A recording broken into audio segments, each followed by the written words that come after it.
I guess it must be time to begin.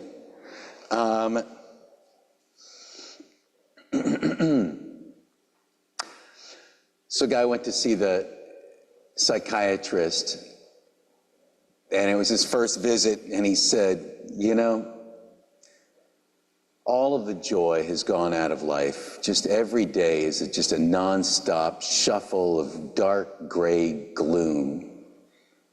And I don't see things ever getting better, and I don't think I'm ever gonna laugh again. And the psychiatrist said, well, hold on there a minute. Listen, I know this is kind of unorthodox, but there isn't any pill that I can give you that's gonna make you feel better right now. But I do happen to have a ticket for tonight to go to see the world-famous clown, Pagliacci, and I believe that if you see this clown, you will laugh again and you will realize that joy is possible in this life. And the guy said, wow, thank you, but doctor, I am Pagliacci.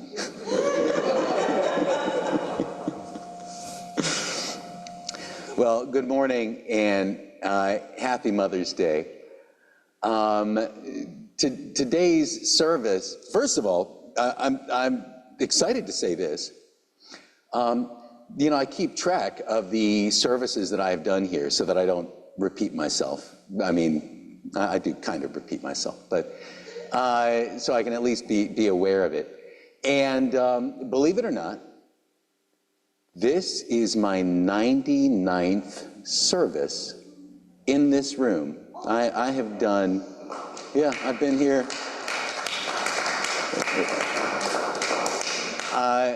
Well, thank you. I would say, like, save the applause, because you know, the next one will be my 100th service here. I've been, you know, it was 10 years ago, because you know we moved to Buffalo in the last week of 2014. So it was 10 years ago in 2015 that I started doing services here, and I've pretty much done, you know, once a month since then, about 10 a year. So I did this count. So I'll have to come up with something. Either I'll come up with something special to say for next time, or whatever. It'll be a. I might go back through and just pick out what I think is the silliest of the 100 sermons, and bring it out again. But I'm excited about that. And today's service is going to be different. That's we were just, Patty and I were just taking the whole service apart, putting it back together. Because today's service, I'm going to be sharing some stories and some songs about a songwriter who has really meant a lot to me. And he is an Australian songwriter named Nick Cave, someone who has been writing and recording for about 40 years. About 10 years ago, one of his teenage sons died, and he then for 10 years his writing and his recording just became just very, very sad and very it really felt that the joy had left his life, and I saw him perform last week, and it was just a wonderful experience of seeing somebody beginning to recover from that. So today, I don't assume that anyone here has ever heard of this person before, and that's fine. But like I said, we're going to share. Patty has learned one of his songs. I've learned a couple of his songs, and today, instead of my usual opening words that you've all heard 99 times, for our opening words today, Jackson is going to share a poem that was written by Nick Cave. Please.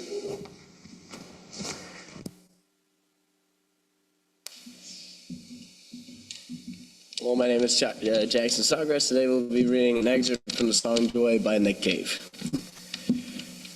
I woke up this morning with the blues all around my head. I felt like someone in my family was dead. I jumped up like a rabbit and fell down to my knees, called out all around me and said, "Have mercy on me, please." And there, over by the window, the voice came low and hollow, spoke into my pain, my yearning sorrow. "Who was it?" I cried. "What wild ghost has come in agitation? It's midnight. Oh, why do you bother me so late?" Then I saw a movement around my narrow bed. A ghost in giant sneakers, laughing stars around his head, who sat on a narrow bed. This flame boy said, "We've all had too much sorrow. Now is the time for joy." And all across the world they shout bad words. All across the world they shout their angry words about the end of love. Yet the stars stand above the earth, bright, triumphant metaphors of love. Blind us all who care to stand and look above. Thank you.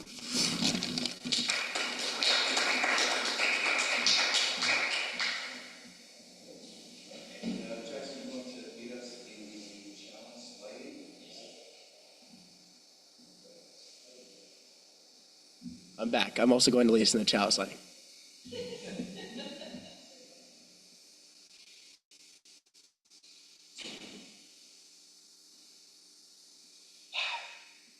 May the light we now kindle inspire us to use our powers to heal and not to harm, to bless and not to hinder, to bless and not to curse, to serve you, O Spirit of freedom.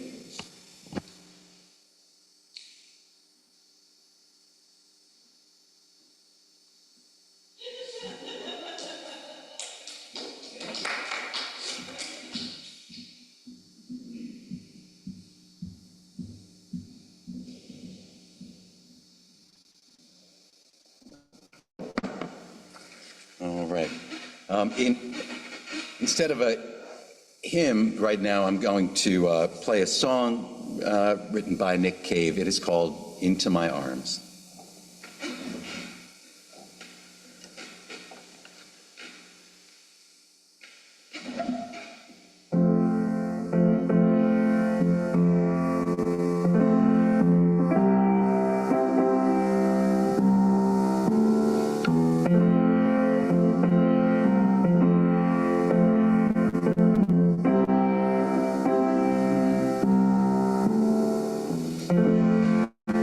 I don't believe in an interventionist God, but I know, darling, that you do.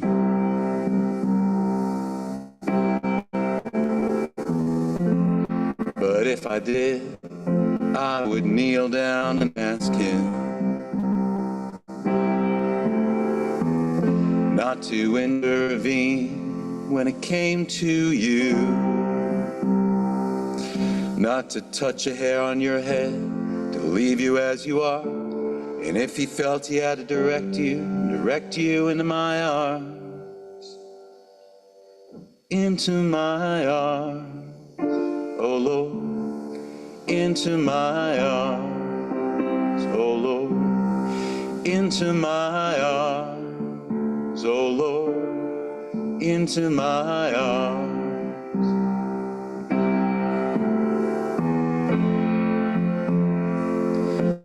But I believe in love,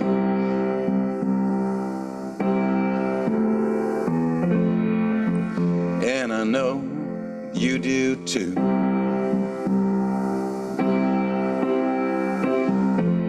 And I believe in some kind of path that we can walk down, me and you. So keep your candles burning, make your journey bright and pure. You'll keep returning, always and evermore, into my arms, oh Lord, into my arms, oh Lord, into my arms. Oh Lord, into my arms.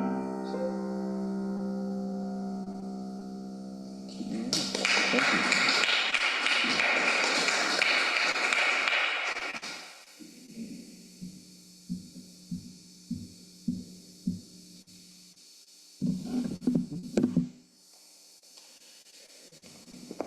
This is a time in the service where we pause to share our own joys and sorrows, those things that we are carrying with us.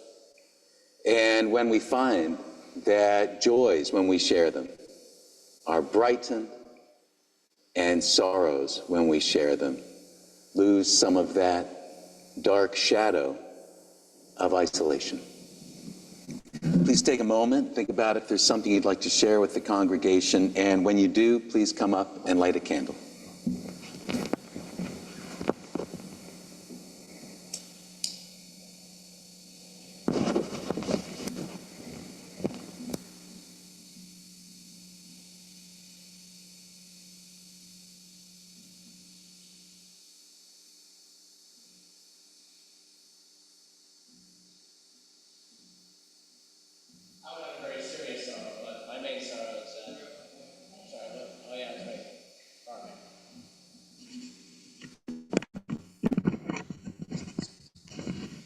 I don't have a real sorrow, but my sort of jokey sorrow is that I thought I would master the chalice line by the 99th time, and now we're here, so it turns out I've not gone there.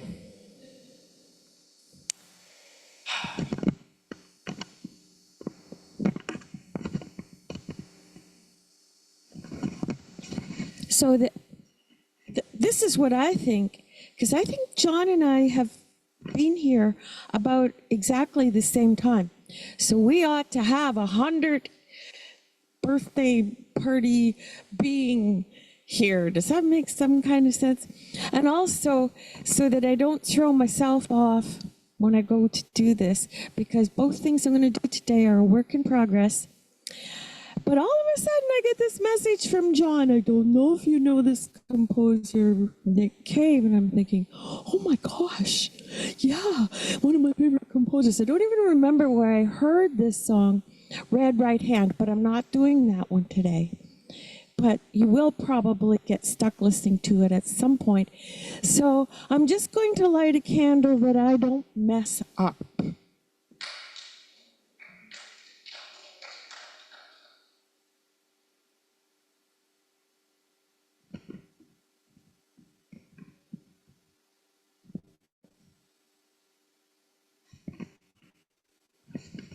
Good morning, everyone.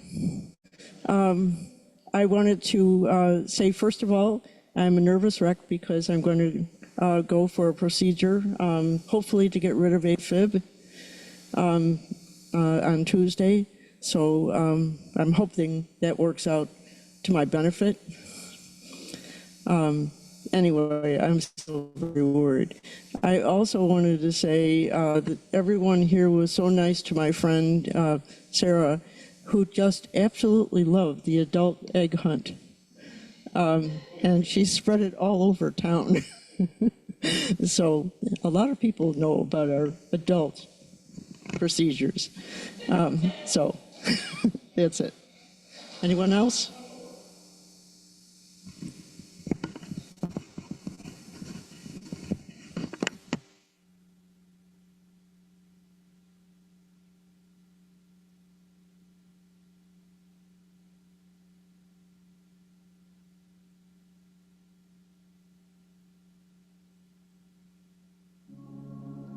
Now, this is only going to be, how do you call it, an impression of Nick Cave, because there's just no way I could ever do any kind of justice to his compositions.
crawling up the butcher's floor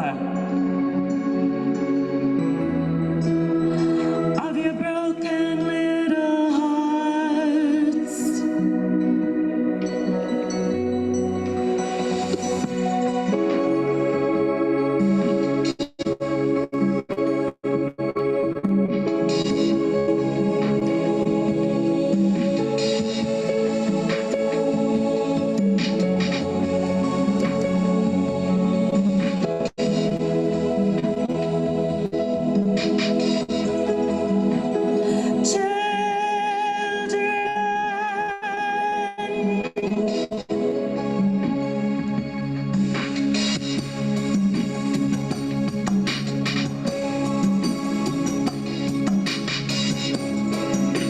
Forgive us now for what we've done.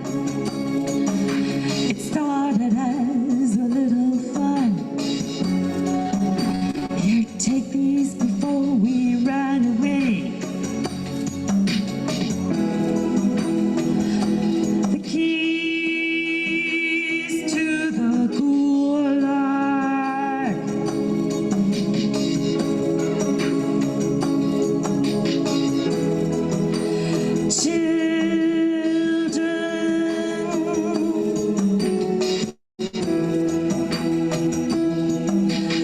Lift up your voice.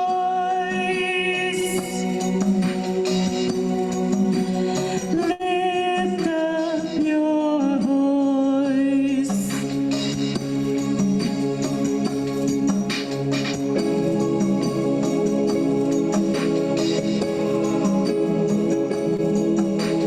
Children,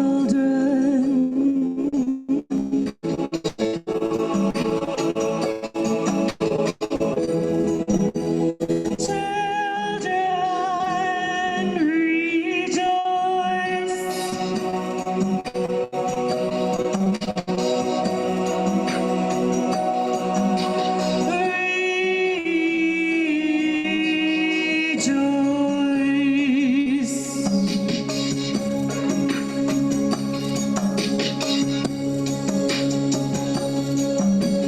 Hey, little train, we're jumping on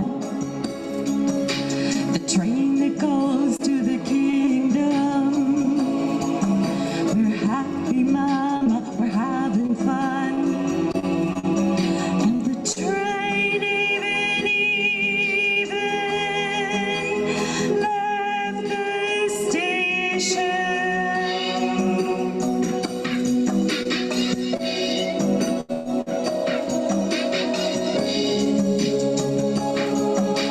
Hey, little train, wait for me. I once was blind, but now I see. Have you left a seat for me? Is that such a stretch of the imagination?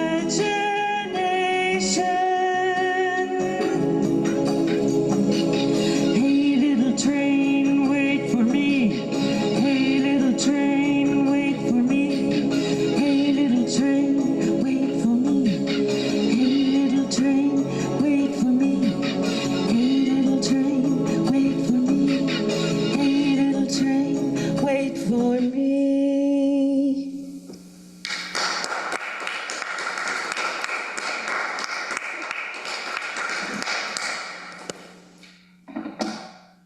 Oh, we didn't do the offertory. Oh, no, I mean a collect up the. I'll play another song later, we can do that as the offertory. Oh, okay, wait a minute. So please stand at the table for the meditation hymn, Spirit of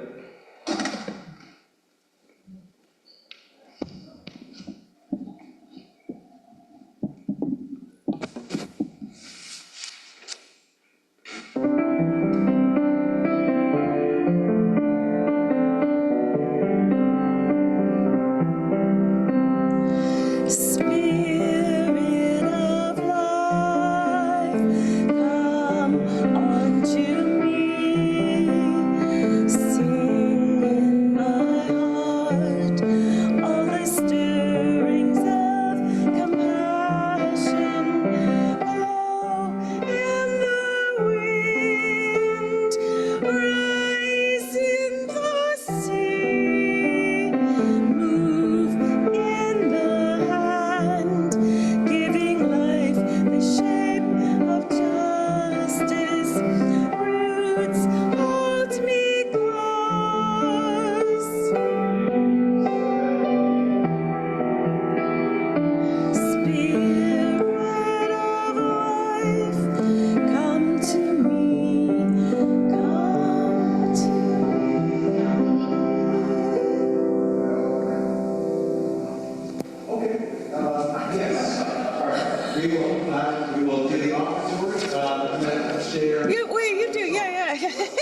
You do it. All right. Good.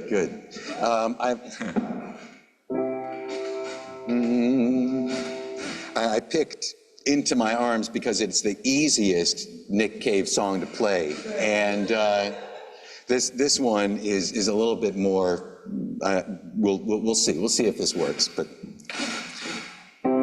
come sail your ships around me and burn your bridges down.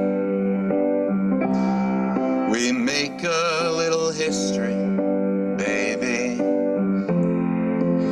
every time you come around. Come loose your dogs upon me and let your hair hang down. You are a mystery to me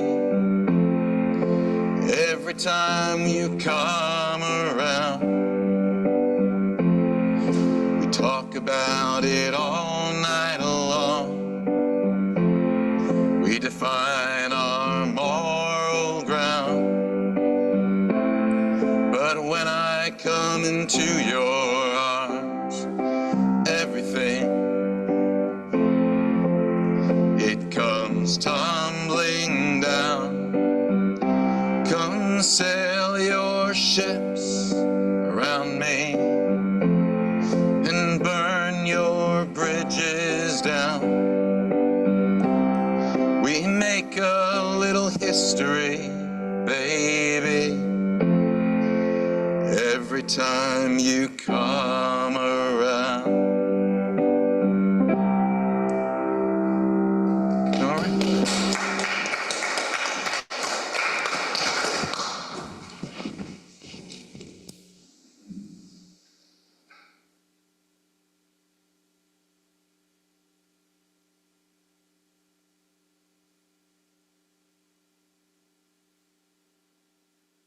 Check, 1, 2.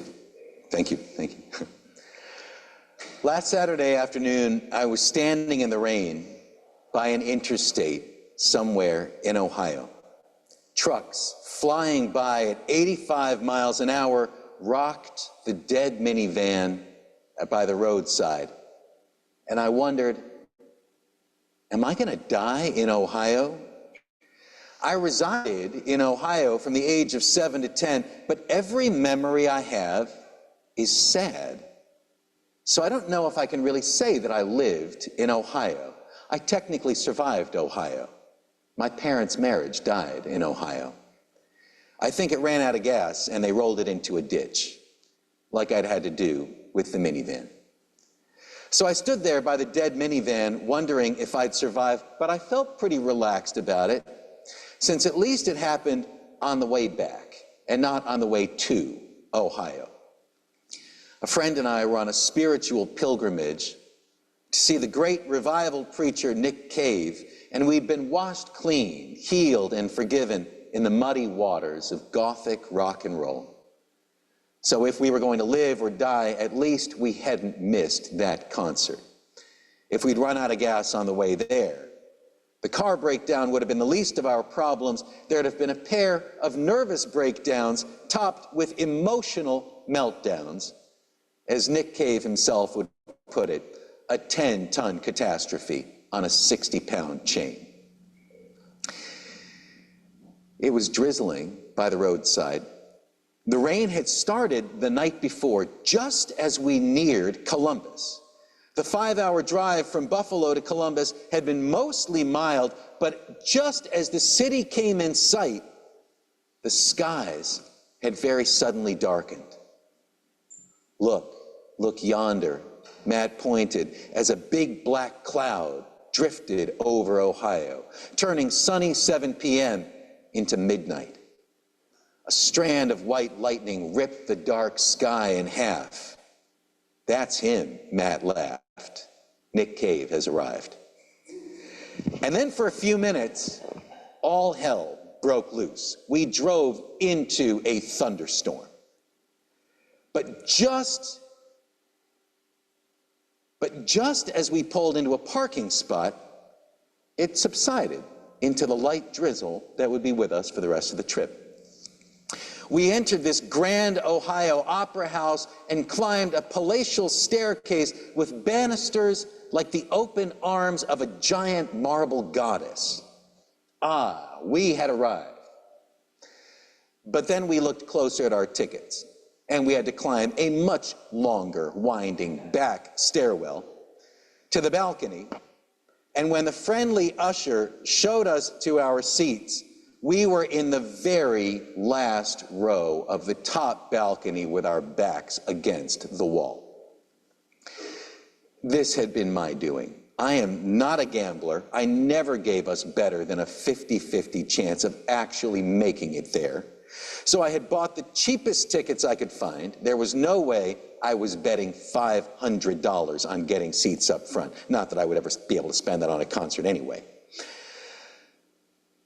But it was a little bit disappointing to have come so far and still be so far away.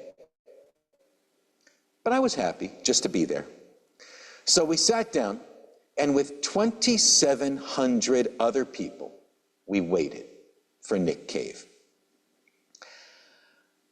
I had been waiting a long time, more than half my life, and yet the minutes seemed so slow.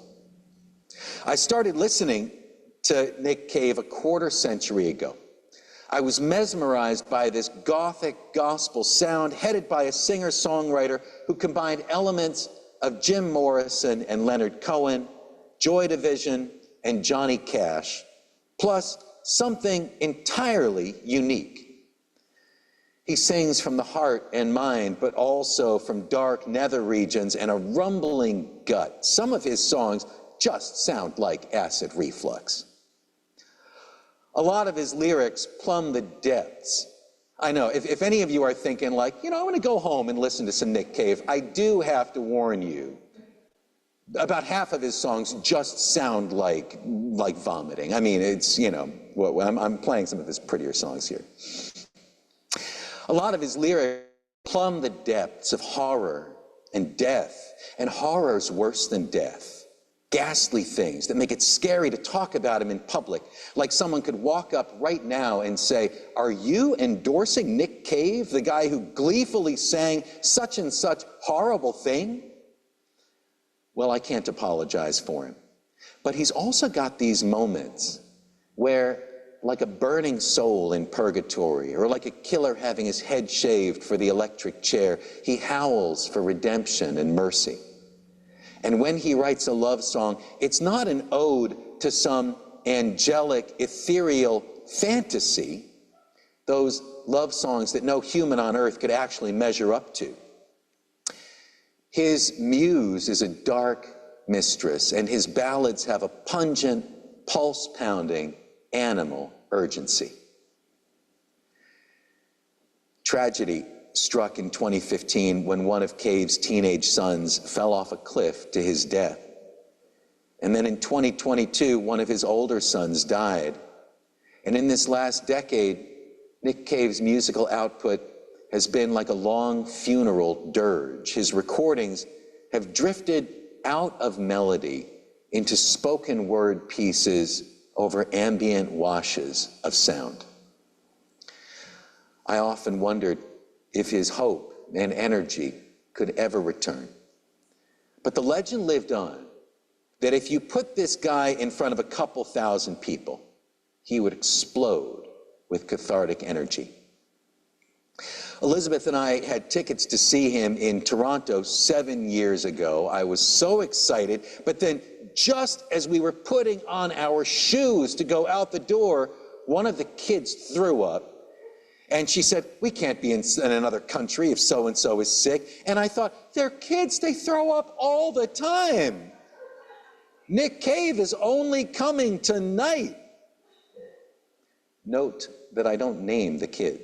And I actually don't remember which one. I have blocked it from my memory because if anything had happened to Nick Cave and he didn't make it back, I wouldn't want to be telling my grandchildren, and that's when your mother, father, whatever, hurled on my only chance to see this man perform. Well, there are so few second chances in life, but this was one of them. I bought these tickets and then nervously listened to his new album while folding laundry. And it was not the dreary dirge that I had come to expect, but a triumphant march with muscular rhythms and a gospel choir. And when he sang about regaining the ability to see beauty, like being touched by the flame, I just broke down and cried right there at the laundry table. From that table to the concert venue was 300 miles. And then after that drive, I sat there waiting. When he finally walked onto the stage in a black suit and tie, he looked at the crowd in this opera house and smirked. Well, this is awkward. With all these chairs here, you don't know whether to stand or sit. And then he smirked and he said, kneel. And the people just fell to their knees. Not a note of music had been played, but already this was a whole new rock and roll experience like I had never seen or imagined. And then the songs started. The band rumbled and roared, gospel singers in white robes rocked back and forth, and this 67-year-old singer howled and snarled and sang. He'd dance like Elvis and then just throw his microphone down and slam on a grand piano for a while, and then leap up again. A couple of times, he descended into the crowd, walking on the seats, and people surged around him, and he touched their foreheads. This guy who'd experienced the lowest depths of human sorrow and loss had arisen with this power to heal. I was kind of glad to be all the way in the back, invisible, with no one behind me, because it was such an emotional experience. About halfway through the show, I realized my friend had disappeared. He'd gone to the bathroom, I think, but then it had been 3 songs and he had not returned. Then this stranger walked up to me. I couldn't really see him because it was dark and my eyes were full of tears. And he said, "You're looking for your friend. He is not here." It was like the angels standing by Jesus' empty tomb. The guy pointed at the stage and said, "He's down there, and he wants you to join him." I wondered a moment, does that mean he's dead? Or is someone trying to get me out of the way so they can smuggle him out of the building? Or am I dead? Like, what? But then I decided these were concerns for after the concert. So I went down the stairs and I just followed the sound, and nobody stopped me to ask if I belonged. So I just kept descending until I was about 20 feet away from the stage. It was one thing to look down from the balcony, sort of like watching him perform for other people. But it was a whole different experience to be just looking up at him, amazed like a disciple in a Renaissance painting. He was even more incredible up close, leading sing-alongs, handing the microphone to the people in the front so he could lead dances and hand clapping. Before the encore, he left the stage for a couple of minutes. I looked around, still couldn't find my friend. So I ventured deeper into the thick of this crowd. He came out and performed 4 more songs, and again I wondered, am I dead? I'd certainly descended from the sky balcony to the underworld. It festered and roared and rocked. And then the band left the stage and he sat down at the grand piano and he led one more sing-along, like a lullaby, Into My Arms, the song I played earlier. And then he said goodnight. Well, it turned out Matt was fine. The mysterious messenger had pointed me to the wrong side of the stage. But we met up again in the lobby. "Did you make it?" he asked. I said, "Yeah, I'm still alive, I think."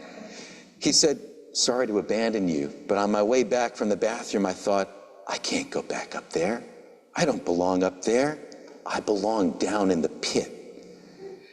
And he was right in the sense that having journeyed the farthest to get there, an orchestral conductor once gave me the best performance advice I've ever received. He said, "Remember 3 people in the audience before you take the stage.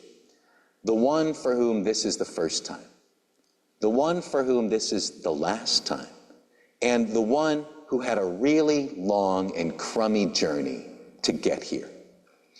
Well, our journey had not been that harrowing yet, but we'd certainly come farther than anywhere else, except for arguably Nick Cave himself, who comes from the land down under, the old purgatory called Australia. And that experience, really the two experiences of seeing him from above and then seeing him from up close and below, I knew that for anyone in that room, whether it was their first rock concert or their last, or if they had traveled 300 miles with another 300 to go, they would know that they had been rocked. It was on the drive back, listening to Nick Cave recordings, glowing like sinners who'd been saved, that we ran out of gas on the road. But the minivan that was dead did rise again.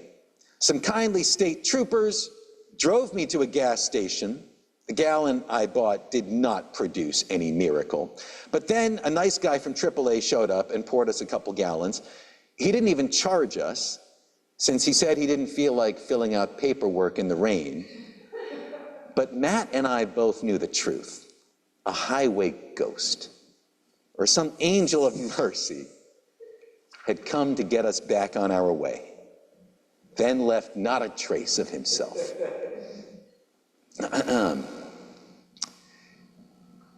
In this life, we all face tragedy and loss and despair. Nick Cave lost 2 sons. The thought of it is worse than any fear of death. And for 10 years after that, I wondered, could he ever rise from this sorrow? I know he still carries that pain inside.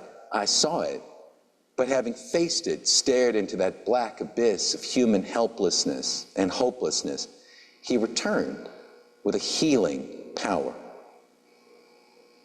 He was glowing, transforming, vibrating, calling all the cosmos, man and beast, the living and the dead, to look at this creature of darkness, clawing for the light. And the experience that we had being in the presence of this faith healer, we felt so alive. So now, after all these years, I guess I can finally say that for 2 unforgettable hours, I really lived in Ohio.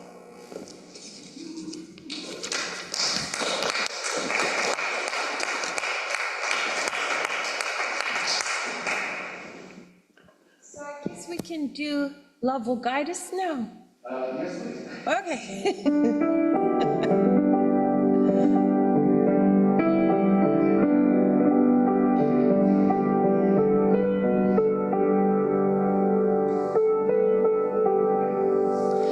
Love will guide us, peace has tried us, hope inside us will lead the way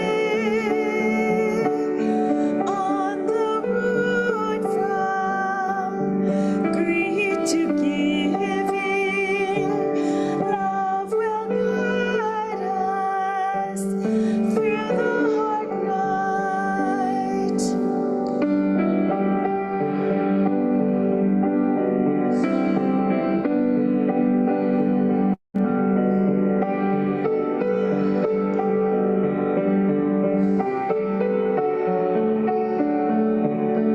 You can give from deep within you. You can change the world with your love. Love will guide us. Peace has tried us. Hope inside us will lead the way on the road from greed to giving. Love will guide us through the hard nights.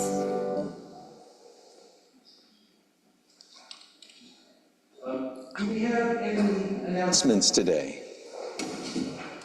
I have one, just a reminder, next week is our annual meeting after service next Sunday.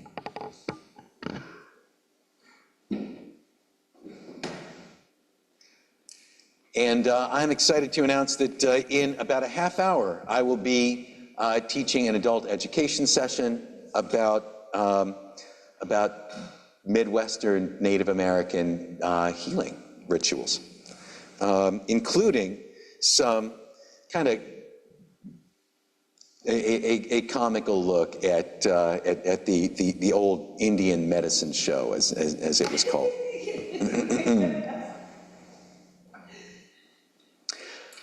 For closing words today, I'm going to share again a part of this poem with which we began this service.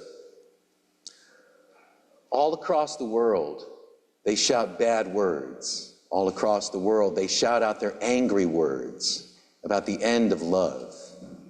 Yet the stars stand above the earth, bright, triumphant metaphors of love.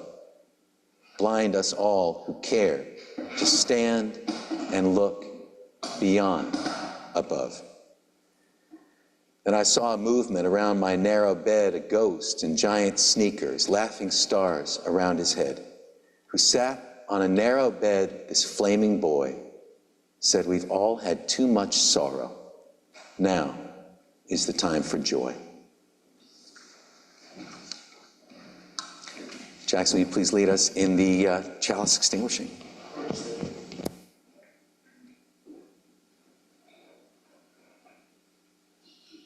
We extinguish this chalice, but not the light of truth, the warmth of community, or the fire of commitment.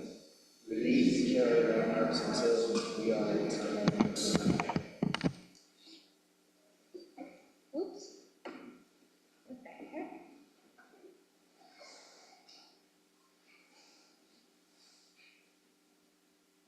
Okay, so this is another work in progress.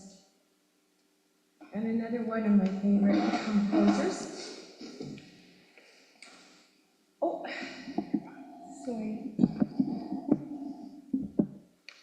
So please forgive me if I totally mess up or my voice cracks or something.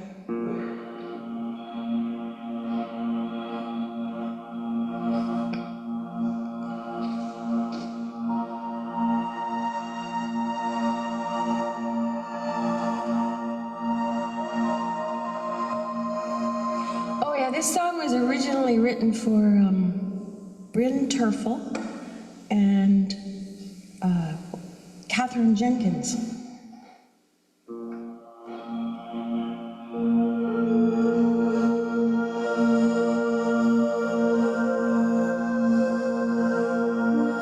And I'm doing it because, according to Christians, Supreme Mama, well, happy Mother's Day, Holy Mama.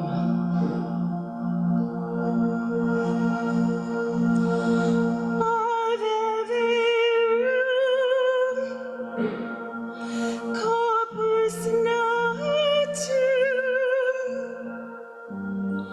temeria virgine.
always makes me cry.